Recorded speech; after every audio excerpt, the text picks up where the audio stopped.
নিজের বাচ্চাদের না কখনো এই অভ্যাসটা কেউ করবেন না যে ৩ বেলাই তারা যেটা খেতে চাইবে তাদেরকে সেটাই করে দিবেন। এই ধরেন অনেক বাবা-মারাই আছে, বিশেষ করে মায়েরা, যারা সকালে, দুপুরে, রাতে নিয়ম করে জিজ্ঞাসা করে, "তুমি কি খেতে চাও?"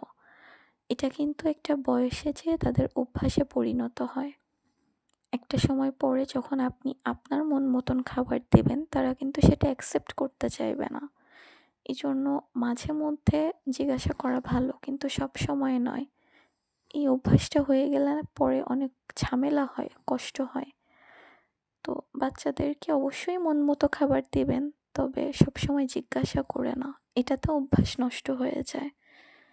আজকে আমি আমার ছেলেকে পাস্তা আর একটা ডিম স্ক্রাম্বল করে দিয়েছিলাম। এটা ওর পছন্দ, তাই এটা করে দিয়েছি।